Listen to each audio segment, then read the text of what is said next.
Hey, what's up, guys? Today's episode, the first of 2020, is with Dave Campbell, who we got introduced to each other through Instagram, and then we did some coaching together. Although he didn't need any, he's crushing it. He's got a lot of houses. He self-manages in 3 different states and has never lived in the same state as all of his rental properties, which is kind of crazy for some of you out there. You know how I feel about property management, but we're gonna hear how he does it while still being active duty and how he's achieved so much success. So stay tuned. This episode is awesome, and we filmed it on my couch. You're listening to the Military Millionaire Podcast, a show about real estate investing for the working class. Stay tuned as we explore ways to help you improve your finances, build wealth through real estate, and become a person that is worth knowing.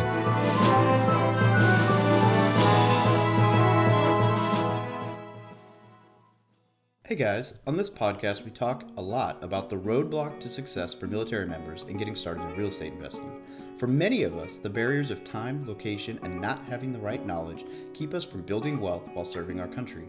Well, let me tell you about Storehouse 310 Ventures. They get it. Storehouse 310 Ventures is owned by two active duty naval officers that love to make investing fun, lucrative, and have a passion for education, theirs and yours alike.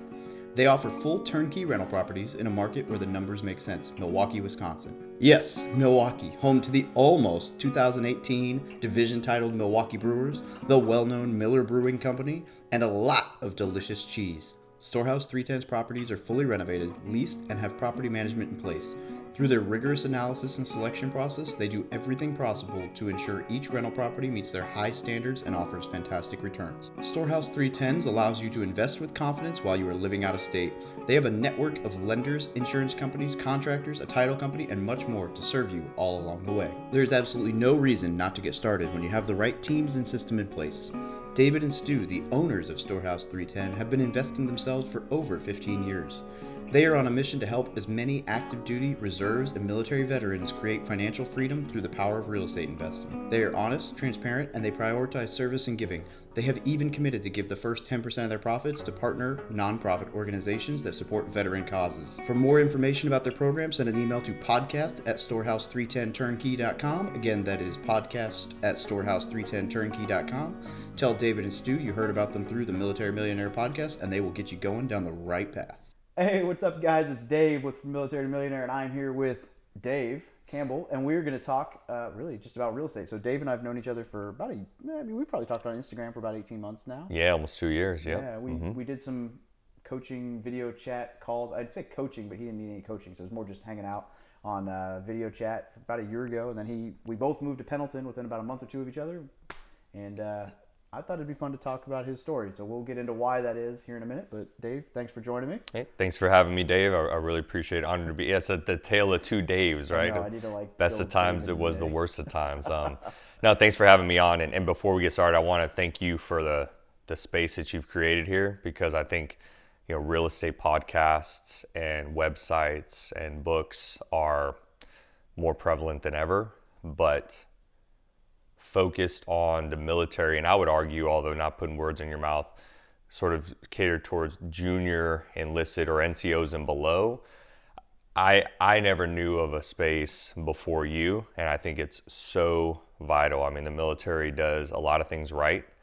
The Marine Corps does a lot of things right, but financial literacy, I think, is a gap that we've come a long way. We've come a long way with the command financial specialists at the battalion level and everything, but the spaces you create, I think, is very valuable. So thank you for what you do. I appreciate it. That means a lot. Yeah, I'd love to think it was targeted at young Marines. If you're watching this, you're a young Marine or sailor or whatever, good job.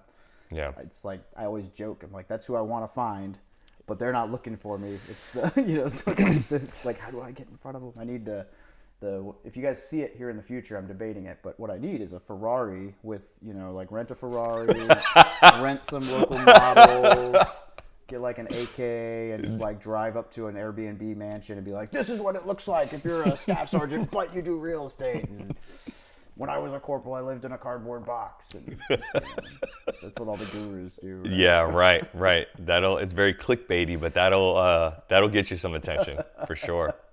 Oh, okay. So tell the audience a little bit about yourself. Sure. Yeah. So Dave Campbell, been in the Marines about 11 years now, And my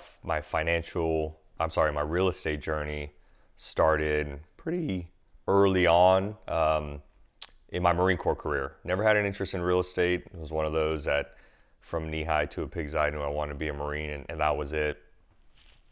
When I commissioned, my mother had been pushing real estate pretty hard, basically from a standpoint of kind of like early house hacking, just going, hey, you're a lieutenant, you're single, you're probably going to be living alone when you get to your first duty station after, MOS school.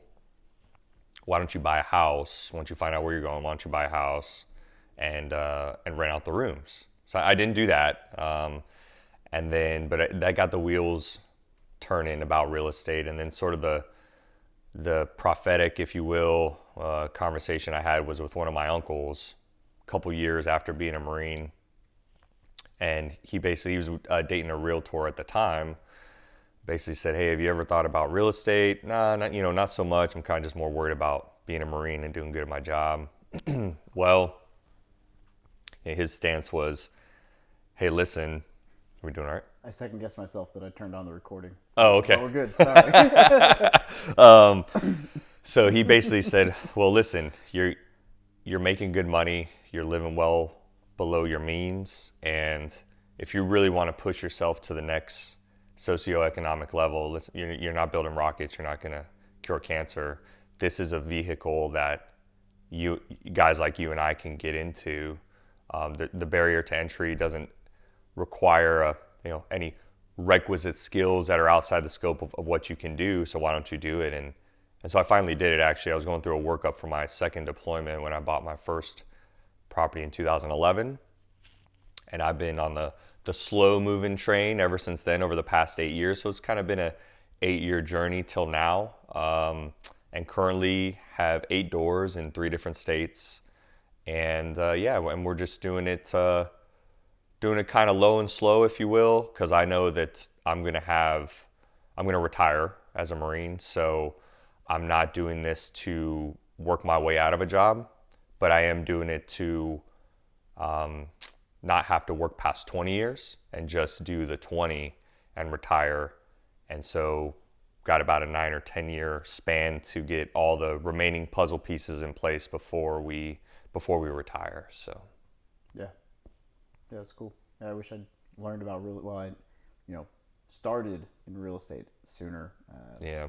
2011. I know you were Artie, right? Mm-hmm. Yeah.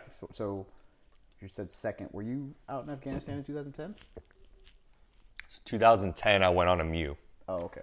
And then... say I was out there in 2010. It would have been kind of funny. Cross paths. No, so yeah, first Afghanistan deployment was 2011. So I was going through a workup for that. Mm-hmm. Right on. Cool. So the reason that I find your story unique is the fact that you, and we're going to get into this, is 3 different states, 8 different doors, but you still manage all of them yourself.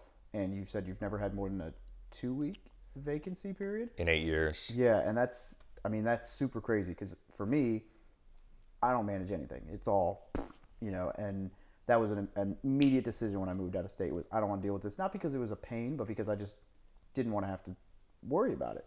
And I've had 2-week vacancies, periodically, not crazy, but like if I had something open up right now over Christmas, I'd be screwed until mid-January. There'd just be no way I wouldn't be able to get anyone out there for turnovers or anything.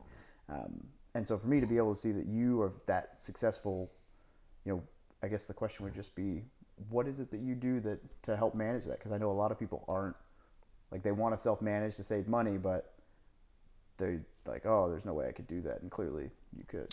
Yeah, so one clarification, the 4 unit in Texas, I actually do have a property manager for, because of some unique circumstances, which we can get into the finer details of. But if it weren't for those details, which we can get into, I would self-manage those.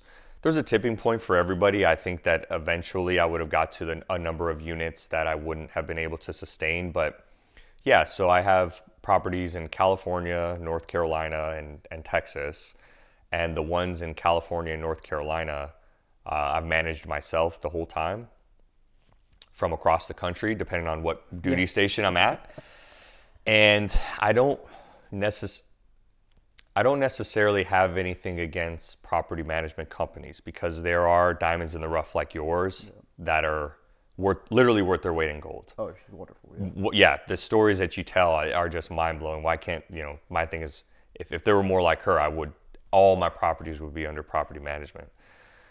But I've found that that's not the case. No. So when the average property management company is charging roughly 10% of your rent per month, if you do the math, they rely on volume to make a profit. If a property management company has 10 doors that they manage at $100,000 rent, so $100, so they're making $1,000 a month, you can't run a profitable business. So through no fault of their own, just the landscape of the company, they have to have 300, 400, 500 units or whatever the case may be, depending on where you're at. Well, your unit then becomes just one of the units. And it's not, I don't think they're, malicious. I think they do care, but I don't think anyone's going to care about your property more than you do. And I realized that at a very early, age in real estate, if you will. So I said, why can't I do this, right? What do I need? Well, I have to have a team set up. And a lot of this I started formulating that coincides right on with David Green's book. Yep. But prior to it coming out, you got to have a team in place. I didn't know about a core four. I just knew that if I was going to do this successfully, I needed to have people in different vocations who were reliable, whom I could call to fix a problem and not have to have me be on site for it. In fact, I'd be 3,000 miles away. Once you get your team in place, either by doing work with them and finding out which companies are good and which are not, or by recommendations, then you have your team in place.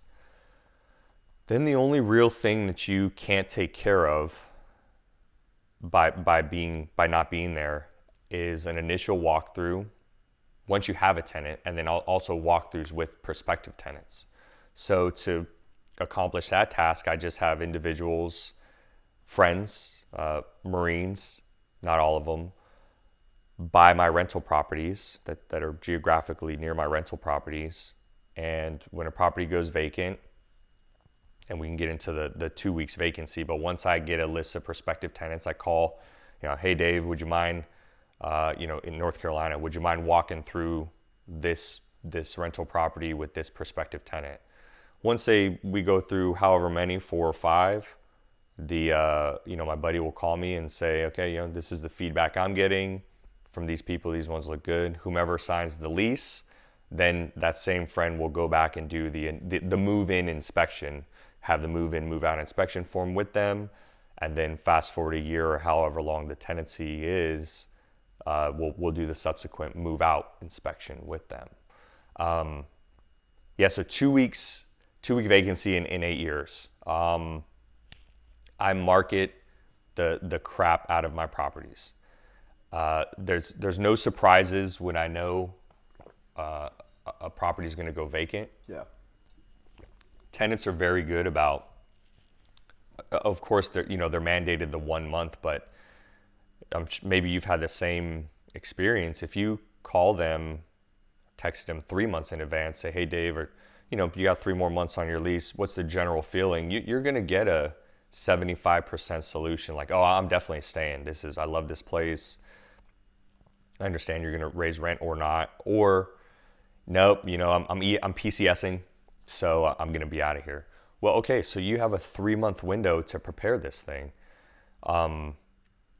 Websites like Zillow will allow you to save your listing and just deactivate it.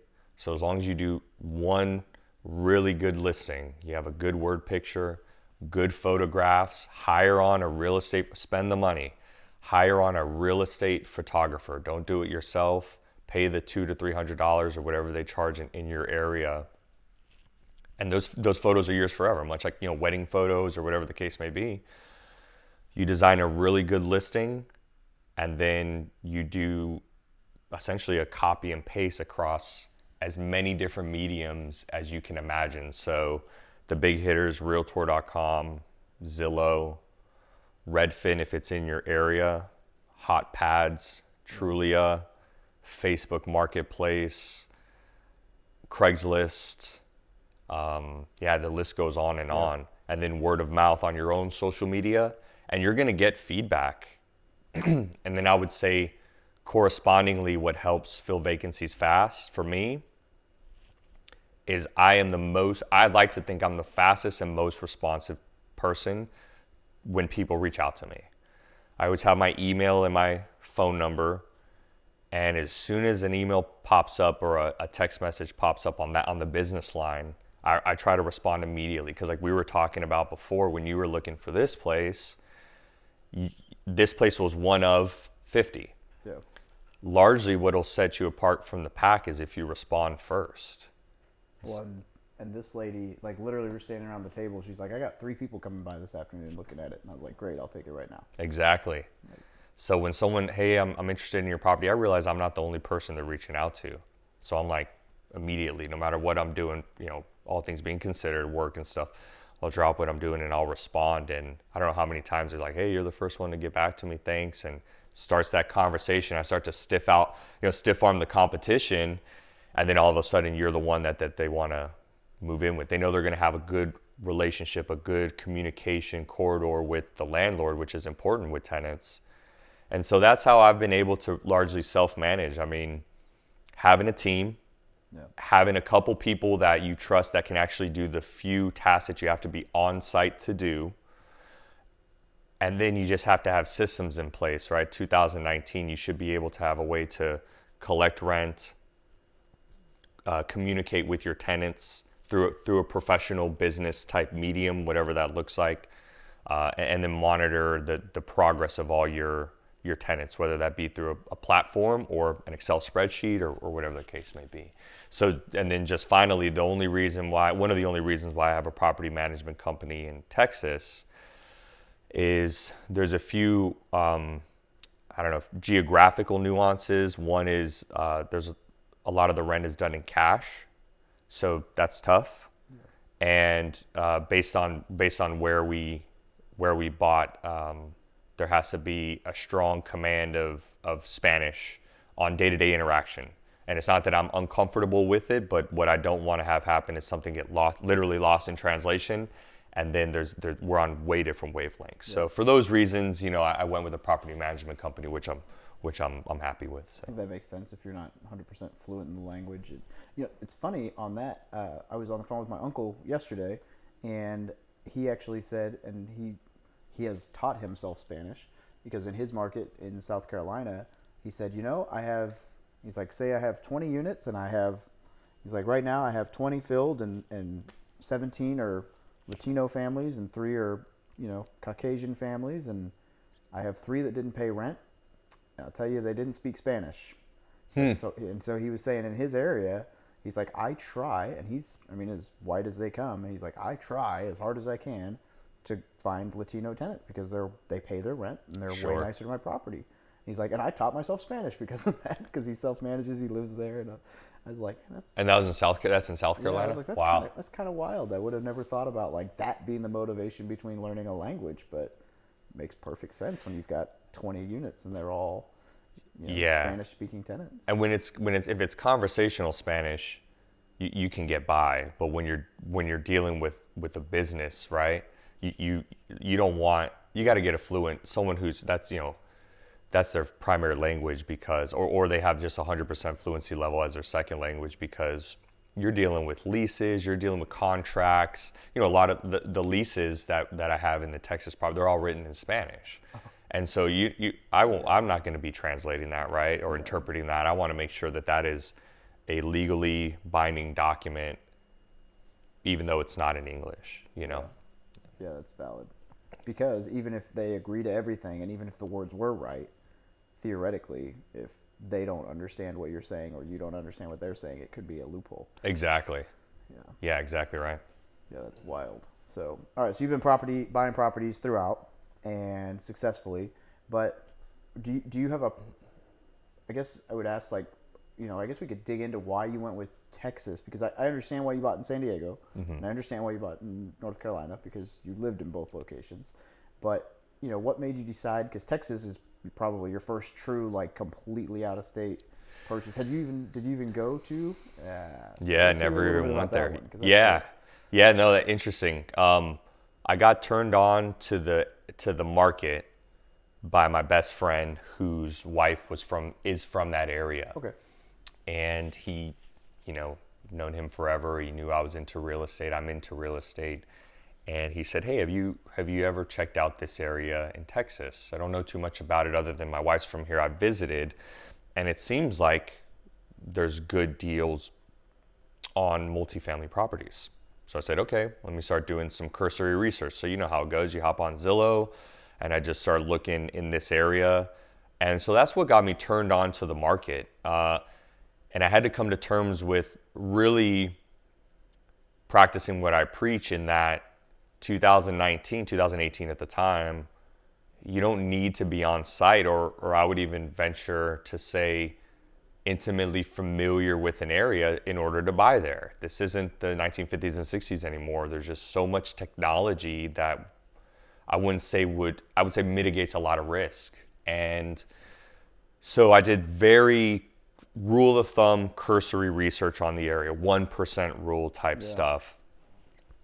The gross numbers, the unrefined numbers at face value looked good. So much so that I thought, okay, now I can start. I hadn't even run them through BiggerPockets rental property calculator. I was just doing, back of a napkin type math. Then I started going in towards that second level of research and figuring out, okay, let's try to get as close to real numbers as possible with this. And once I found that I thought that was going to be fruitful, then I took the step of finding a local agent, and one that had experience dealing with investors, because that's a different type of agent than someone that doesn't, as we've spoken about. And so it went down the line. I've never visited it. All the visits that my realtor did, we were on FaceTime. And so I just made sure that at that designated time where he was going through, that I had available, I was either on chow or whatever the case may be, to be able to take the call and then ask questions as he's walking through every room. And so that's how it was, largely through just a conversation with the buddy turned me on. And that's happened before, where people will say, "Hey, have you checked out this market? Have you checked out this market?" And I always will, because it's such a big nation.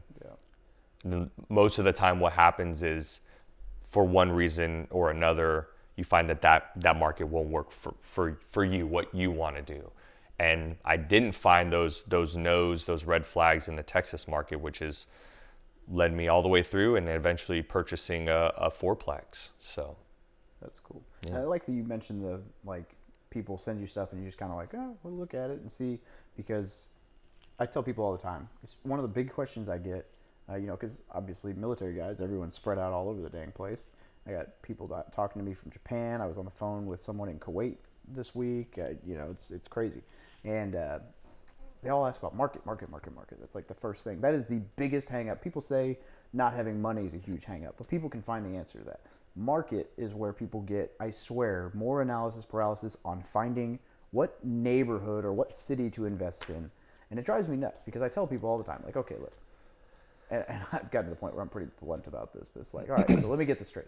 You narrowed down, you looked at the U.S. and you narrowed it down to a couple states, and then you narrowed it down a little bit more, and you're at 5 or 10 cities. And you can't pick one. No, okay, narrow it down to 5. All right, got it. Okay, now what? Throw a fucking dart at the wall. And they're like, huh?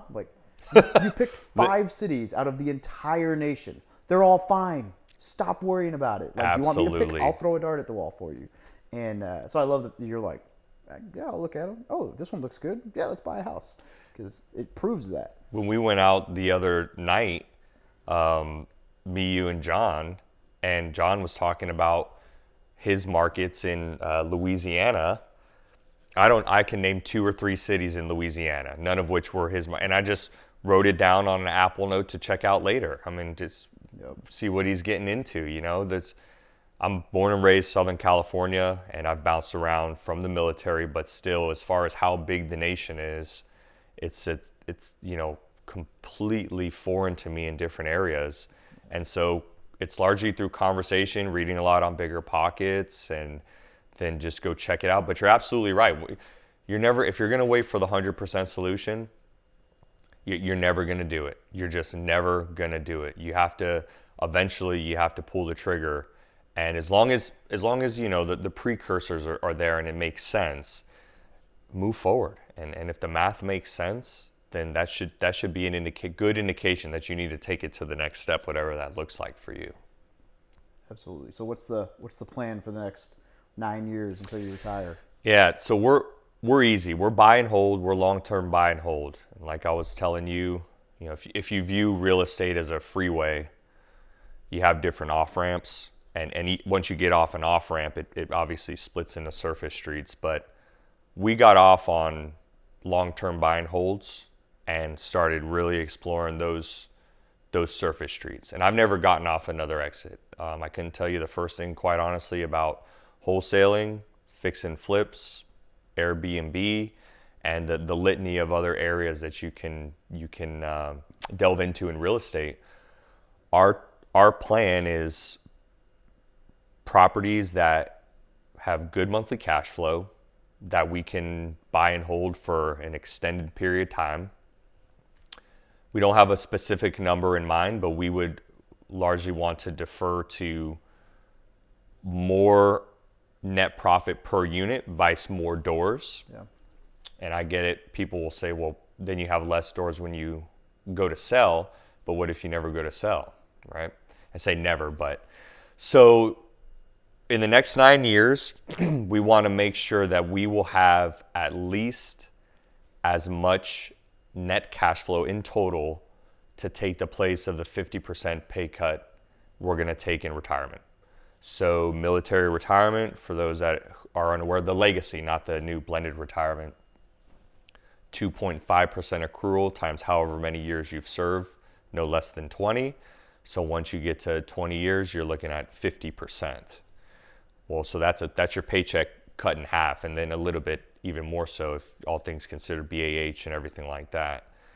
So we want to make sure that at the very least we're able to recoup that loss or supplement our income to make up for that, so that we won't necessarily have too much of a degradation in quality of life. And our projections are right now that we're more than going to meet that.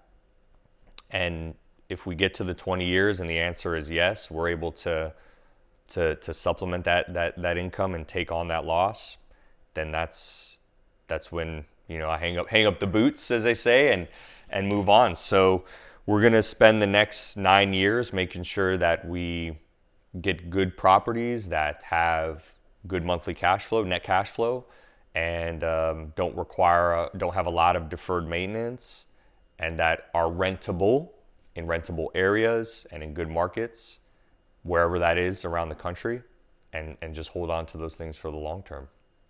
Yeah, I like it. Yeah, I definitely have been like every off-ramp you can take. But part of that's just because I'm dabbling, so I can learn more about random stuff. I wouldn't be Airbnb if I didn't want to learn about it. Yeah, you have a business. You have a business, and you need to be able to speak to, at least in a very general way, about a lot of these different areas, because you attract people from all walks of life. I don't have the business. It's just me. So there's really I found what worked. I'm a blocking and tackling guy, and for me, it was as simple as, if my gross rent minus PITI and minus the big three reserves, capital expenditures, repairs and maintenance, and vacancy, if that's still left over a pretty good chunk of net cash flow, we buy or attempt to buy. That's simple. So what's your algorithm, or it's you got to be able to nail down what you can rent it for, and you've spoken on Rentometer and a few other things. You have to be able to be relatively certain of what you can rent it for, and then you have to be able to be relatively certain of what your principal, interest, taxes, and insurance are going to be, which you can get nowadays pretty much 100% certainty. Well, PI, you just put it in a mortgage calculator, and then TI, look at local rates online as far as the taxes, and then insurance, get a quote. So you get those, you get what you're going to rent it for, subtract the PITI, subtract however many percentage points you're putting in for each of the big three reserves, see what spits out. If you're comfortable with that, then you have yourself a prospective property. Yeah, buy and hold is definitely my favorite play. Whether it's single, duplex, 10-unit, whatever. And I mean, it is. People get so confused and so bent up about it, but it's as simple as just like, okay, what's it going to make every month? Minus mortgage, minus interest, minus taxes, minus insurance, minus, budget for roof, whatever. Oh, $200. Well, if I'm only putting $2,000 in, that's a great return. Absolutely. If I'm putting $80,000 in, that's not so great a return. Depending on what your goals are. Right? Sure. So, yeah, I think it's so much simpler than people. I love that we can dumb this down to Marine Corps levels, because it really is like math for Marines is all you need to buy houses. That's the only reason I was able to get into it. I mean, when I got on the super highway of real estate and was seeing what exit I wanted to get off on, long-term buy and holds was really, honestly, just the easiest thing for me to understand. Fix and flip, to me, required a lot more requisite knowledge, at least as far as dealing with contractors, things like that. And long-term buy and holds, as I was fiddling through the different areas of real estate, I thought, I'm going to settle on this because I understand it. Like you said in quite a few podcasts, you will never invest in anything that someone can't explain to you in a manner in which you understand. That was the reason I went with long-term buy and holds. I was in a financial position which I loved the Marine Corps, loved being a Marine, so I wasn't trying to work my way out of a job. And nor did I need the supplemental income from real estate to subsist. Yeah. And so it just made sense. Math for Marines. It was pluses and minuses. See what comes out at the very end. If you're comfortable with that as a family, move forward, make an offer. Easy. Yep. And then roll that money back in. Exactly right. That's where people get screwed. Ooh, I made $500 this month, and then you blow it. Yeah. Yeah. That's where I'm at right now, trying to not pay off debt, but pay off my house flip that's taken 4 months longer than it was supposed to be, because I'm trying to learn that, and I should have just bought a buy and hold. But it's going to end up being a burr strategy, because like I said, by the time it's done now, I'm seasoned. I might as well just refinance. So. You've had more adversity. This year's been wild. Just in the whole spectrum of your investing career, you've had more adversity, I think, in a few years than most real estate investors will see in a 20-year span. I'm serious. Self-inflicted. We'll just say it's because I'm Motor T, and those of you who understand the requirements for Motor T, except ironically, I'm actually way higher up on the pedestal than most of the enlistment requirements for Motor T, but maybe it's just that's my peer group, so I love you guys. We're truck drivers. We're not, anyway. Yeah, it's been a good couple of years. You can, like I was saying when we met up at the Hawaiian place, you could write a book on just the adversity that you dealt with and how to overcome that. But still went up in net worth over the last year, and so there you go. Still building cash flow. That's crazy. Still doing better than I was 4 years ago. So yeah, you're operating in second gear because of all that's going on, the legal stuff and everything. Imagine once that stuff, you're free and clear of that stuff, you're going to take off fifth gear, taking off like a rocket. Absolutely. I can't wait to see it. Yeah. Great. All right. So what advice would you give to a young Marine who's looking at investing in real estate? Great question. I love this. And it will be simply take action. Real estate is big and scary, and I get that. You have to take action. Take your apprehension with investing into real estate and give it a name. You're going to be apprehensive. But why though? Why are you apprehensive? Is it because you're dealing with the biggest purchase of your entire life? Is it because you don't know what you're doing? Give it a name, and once you give it a name, you can deconstruct where that anxiety or apprehension is coming from, and you can eat that elephant one bite at a time. So I really, really like Bigger Pockets podcast episode 276. And the guy who was on there, it was Bryce Stewart.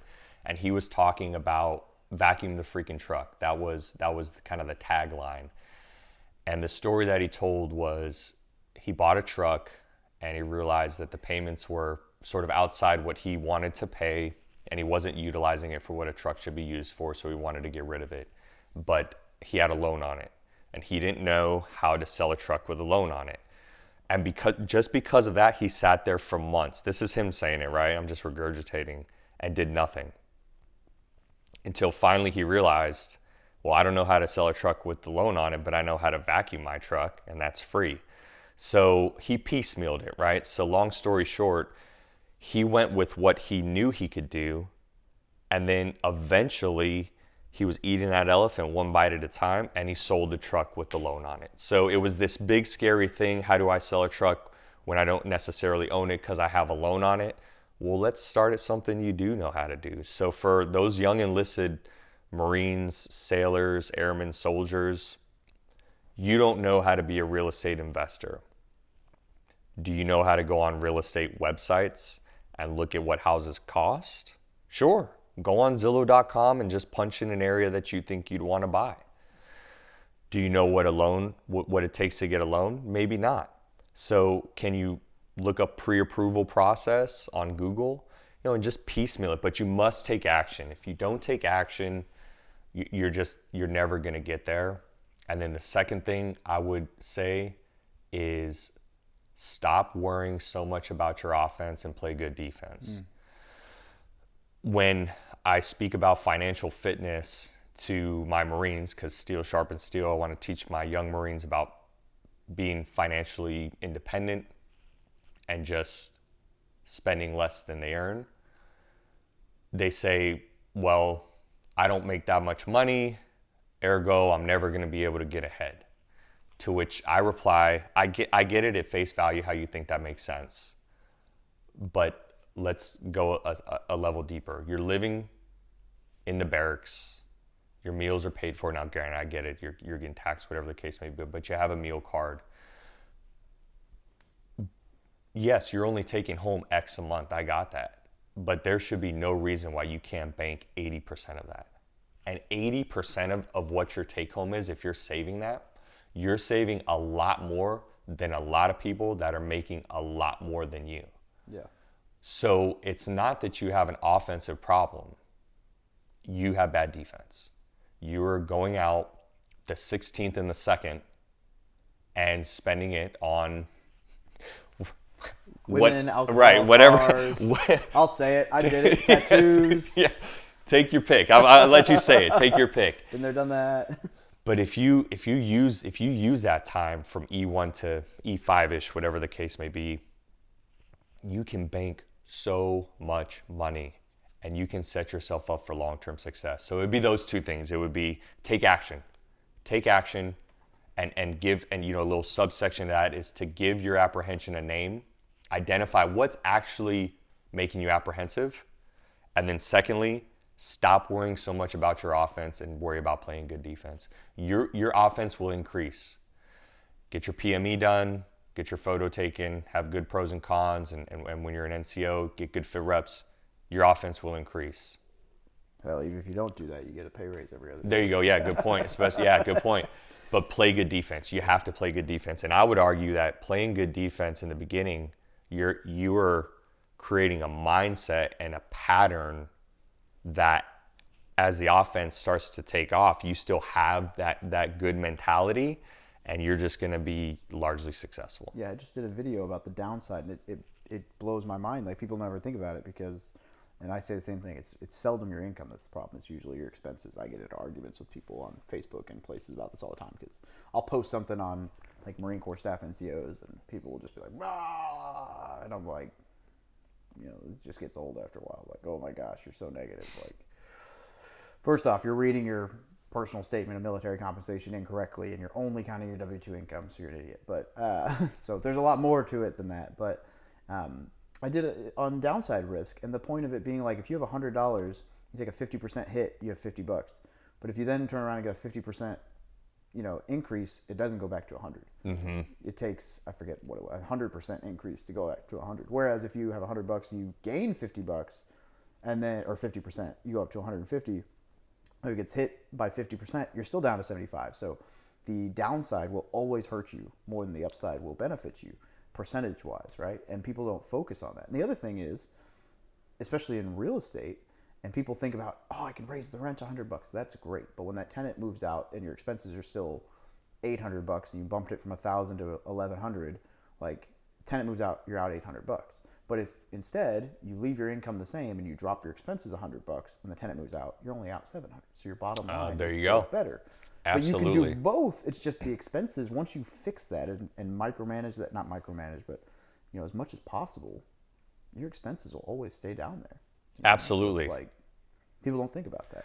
There's a lot of Marines that the ones that do it right, you hear that, since they're gunnies, they're mass sergeants, whatever the case may be, and they say that they're still living like they did as a sergeant. So, or whatever, pick your rank, but the philosophy is they had a standard of living that they were able to provide for their families and go out and do fun stuff occasionally, but live well within their means. And as they kept getting an increase in pay, either naturally, like I just saw the article that you forwarded about the possible 3.1% increase, or by promotion, they didn't need to correspondingly up their standard of living because they were living fine. Right. So now they're just making more money, living the exact same that they were fine living with. It's not that they were unhappy. They said this is a standard of living I'm fine with as a corporal or a sergeant. Now they're a staff sergeant. Now they're a gunny, and so all that extra money, they do whatever they want with. Hopefully save or invest in real estate. But you're right, they were able to dial down their expenses and be comfortable where they were at. And then now they're just reaping the rewards because they're making more money. And that's just more money now that they can throw at if they have debt that they need to get rid of, or if they want to invest in real estate. And they're just, you hear about these guys, many Marines with whom I've served who've done that, and they're way ahead of their peers. Exactly. Yeah. And I made us think about it last year, just literally just going into TSP on the 1st of January and going, oh, we got a 2% raise. And and granted, I'm not going to do that this year because I'm trying to, while I'm waiting on my house to flip, I'm going to continue to dump everything back into paying off the little bit of debt that I pulled out to do that. So, I felt, and this is not the right way to do it, I was the guy who went credit card for repairs, but it was supposed to be a 3-month flip. So, and again, it's sustainable. I can still make all my payments. It's not like anything that's going to bankrupt me, but I don't like paying the interest on it. So I'm just shoveling money in to pay that down now. And then once the house flips, I'll dump the excess into, whatever account. There you go. Then I'll up my TSP again, up everything again, but whatever. Yeah. Doing it all the wrong way, but. Well, you thought it was going to be a 3-month flip though. Yeah. I should have been on number 2. I should be almost done with number 2 right now.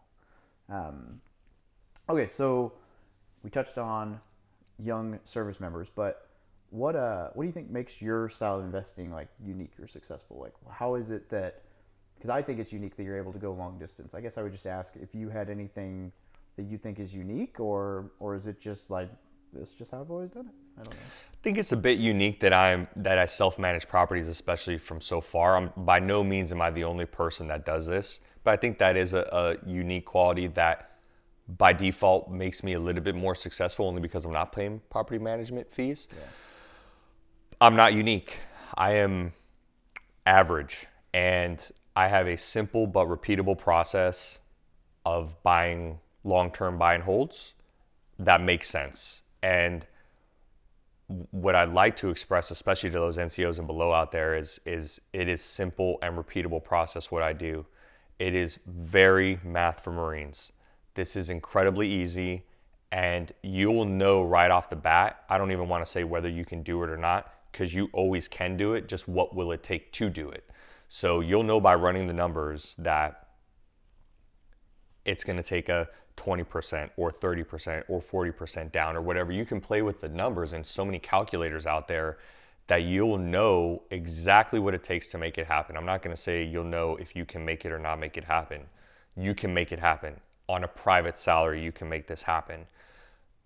But you need to be able to just get in there and run the numbers. And so, again, it's just a math equation that will tell you, for all intents and purposes, that this will work, or I need to adjust the numbers to make it work like this. And that's it. It's our portfolio, our plan is, when I think I'm making only X amount of dollars per month, some people say, well, you're very under leveraged. 2 of my properties I bought cash. And I know that raises red flags to a lot of people.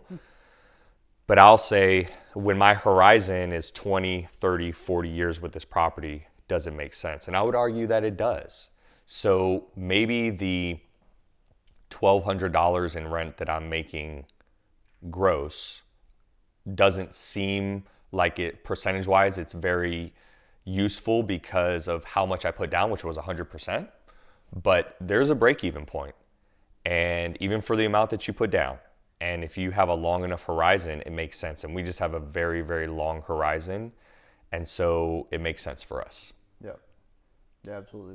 There's a strategy for everyone, and I think, I think ideally, like at least having some of your homes owned in cash as time goes on is smart. I mean, it gives you, if like the end of the world happens, you can pull some equity and not have to fall, whatever. You've got a safety net. So, or if all your homes go vacant, what if all my properties went vacant simultaneously? I think I'm pretty good at filling vacancies. Yeah. My track record shows, but you're going to have those carrying costs. And can I sustain that? Can I sustain that for a month? Can I sustain it for a year? How long can I sustain that? I never wanted to be in a position where if all my properties went vacant, I couldn't even cover the cost for a month. Then you're starting to sacrifice things like the quality of your tenant or the price of rent. You're dropping and dropping and it races to the bottom to just get somebody in there. And I never wanted to be in a position where I had to make those sacrifices on account of I couldn't pay for my home or homes going vacant. And so that was a bit of a litmus test, And I know that eventually you're going to get there unless you're buying all your homes cash, but you can stave that off, in my view, by lowering your leverage. I know some people, they want 90-95% leverage. I get that. And if that fits in your plan, mine was more about risk mitigation, lower leverage. And so my on-paper returns, percentage-wise, compared to what I put down, may not seem too juicy to other investors, but that's not, not their plan. You have less risk for sure. So I'm the over-leverage. Not on everything. I mean, I bought the flip in cash. That's right. I mean, that was only $12,000, so that doesn't really count. But I've made some decent purchases. But yeah, like my 10 unit, less than 6% down. Right. But I think part of that is a necessity thing too. Like if we're being realistic here, I was a sergeant at the time. Bootstrapping is all I got if I'm trying to get into a 10 unit. I'm not paying. There's no way. And you can save a lot of money. But for me, as a young sergeant, because I got promoted somewhat quick, like even if I had saved 80% of my income, I wouldn't have had enough to buy that thing in cash by then. I didn't get paid enough. Right. So what's the option? Don't do it or do this. Well, I'm going for it. There you go. So, and I don't think there's anything wrong with either strategy. They're both great. It's just what fits your ability. So your preference. What resources, like I always like to ask this, if someone was to ask you about real estate investing, like what kind of resource, book, course, website, whatever would you recommend? Where would you point someone? All right, so first, before they read anything about real estate, I'm going to point them to an article in a magazine that was in Men's Health in March of 2010, okay? And it's got, like we talked about, clickbaity titles. It's got a clickbaity title, and it's called Why Men Fail, but I think they only put that because it was in Men's Fitness. It could be Why People Fail. And it talks all about cynicism, and it talks about your mentality. And I think taking a step back, your mindset is a huge determinant of your future. Positive mental attitude, as hokey as it sounds, is probably the number one thing that I try to impress upon my Marines. You have to have a positive mental attitude. It's not always going to go right for you, but it's not. It's not. You've been dealing with some unique circumstances in your new duty station with leadership, and I think that that's indicative of going to new units and dealing with new Marines and so on and so forth. But how you react to that will determine your future. I truly believe that, and I've always just held a belief that things were going to be all right, and have that positive mental attitude. Being successful in real estate is no different. If you go into it thinking you're going to lose your butt and you're going to become broke and there's no deals and you don't have time and you don't have money, then you know what? You're going to lose your butt, you're going to go broke, and there are going to be no deals, you're never going to have time, and you're never going to have the money. Those are all, a lot of them may be true at face value, but even if they are true, do not use that as an excuse. And the reason why I love the article because that you brought this as a clipping. You're gonna be, thank you, and you can borrow it if you want. You're gonna know exactly what this alludes to, although it's not talking about our culture. He talks about cynics, and he says cynics are brambles, quicksand, and snot.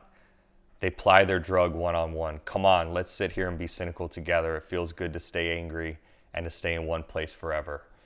And he calls it, if I can excuse my French, but he calls it a bitch spiral, which occurs when like-minded people get together and complain with such intensity that every slight against them becomes a gigantic conspiracy.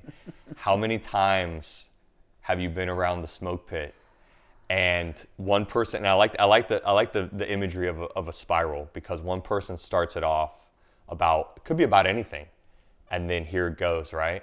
And I realized very quickly that is just so caustic to success that first, I just separate myself from that, but now I even try to go a step further and break that up, because hey, it's, people say, well, I'm not a pessimist, I'm a realist, but the realism you're choosing, right? You're choosing to ascribe to is pessimistic in nature. Just call it what it is. I think that I'm a realist, and I'm optimistic. I'm hopeful. I'm charismatic. I think that things are going to be okay no matter what comes. So first, I would say just read this little 4-page article if you could find it online, and that just goes to change your mindset. And then, interestingly enough, I'm probably your only guest that has never read Rich Dad Poor Dad. Ooh, we're gonna have to delete this whole. Yeah. So I've never read that. It's up on my shelf. I'll give it to you. Okay, there we go. I will read it. But so I will say the book on rental property investing by Brandon Turner, right? That was the second book I ever read. Really? Let me rephrase that. Second book I read about real estate after Rich Dad Poor Dad. Not the second book that you ever read. I had read other books. Yeah, it took me to my late 20s to read my first book. It's kind of one of those break the mold type books. It touches on everything, and that's what I loved about it. And it gives real world examples and real life examples, and there's just so much goodness in there. It's one of those that you read one time through, and then I know what you like to do is you go back and read your highlights. But I would say, just because I highlight books too, but I would just say go back and read it again, and then read it again. I've read it cover to cover probably twice, and then my highlights I've probably referenced at least 20 or 30 times, because it even goes down into breaking down how to do a CapEx budget. I mean, something so detailed where it says, takes the shelf life on everything that has a finite life in your house, from your roof to your dishwasher, breaks it down, how much does the average one cost, how much of a lifespan will you get out of it, well, this is how much you need to be socking away every month. And there is just so much in that book that, you would be remiss if you did not read that book. So, and then if you're looking sort of more at the financial independence, I would just say Set for Life by Scott Trench. Yeah. Again, one of those books. I think there's few books that I've ever read, probably 3, and Brandon Turner's book is not one of them, that have completely caused me to shift my entire life, and Set for Life was one of them. So I think the first one was Total Money Makeover by Dave Ramsey. So I never read Rich Dad Poor Dad, but I think getting me right thinking about money was Dave Ramsey, Total Money Makeover. And then the second one was not financial or real estate related. And then the third one, Set for Life. Set for Life by Scott Trench blew me away. I knew about Mad Scientist. I knew about Mr. Money Mustache, and I read a little bit of them. But the way that the chronology of that book, and again, Math for Marines, hey, this is how you're going to get your first 25,000, and then this is how you're going to operationalize it, and so on and so on and so on. And it's not a real estate book, and he tells you that it's not a real estate book. Yeah. That book, even if you're wanting to get into real estate or not, Set for Life you got to read too. So those would be my 3 recommendations. I'll find that article online and I'll link to it. But then the other 2 I'll obviously throw in there. That's awesome. Yeah, those are all great recommendations. And it's funny you mentioned the cynicism.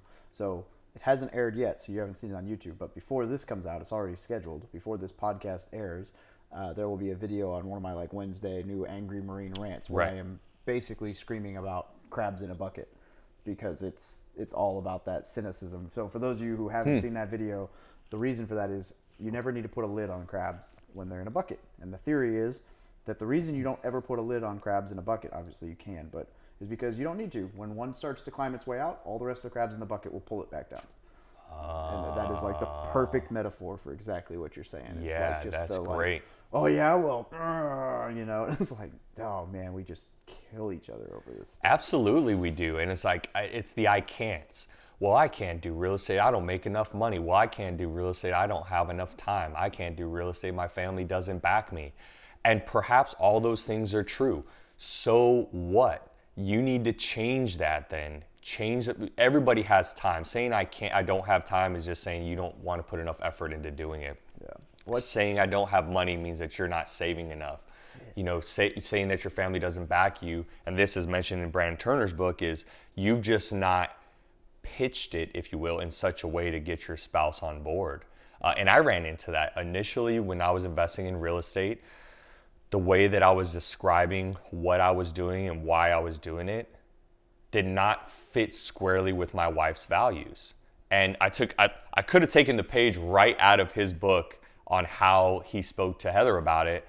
And I did the same thing with my wife. And after that conversation, she's like, I'm 100% on board. I'm with you. That's awesome. But I wasn't wallowing in my own crap, right? It's you not, figured it out. you figure it out. And you're absolutely, the crabs in a bucket is so great because you can get caught in that. You can get caught in that, and you can find yourself doing that. One of your buddies is becoming successful, and then you're MFing him about his success. And it's like, how does that happen? This is your friend. You should be propping him up, and you should be congratulating him, you know? Yeah, it's a vicious cycle. Even yesterday, you mentioned I posted the video about the proposed pay raise, and I have comments on there about, well, it will make up for how much my BAH went down, which my first thing, I was like, well, first off, you're thinking about it wrong. And second, you're uninformed because there's BAH rate protection, and you can't lose money on your BAH while you live in that duty station. But it was just funny. Like, people are just like, and other people are like, oh, well, your pay is still crap. I'm like, oh, my God.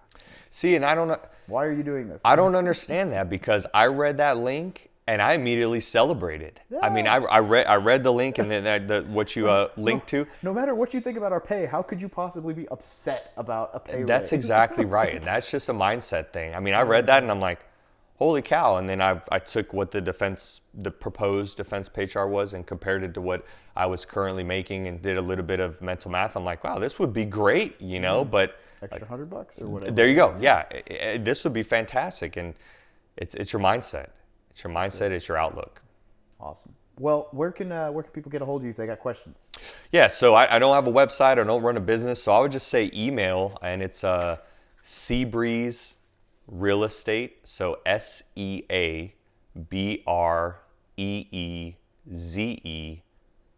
real estate @gmail.com. And listen, Dave, I'm here as a resource.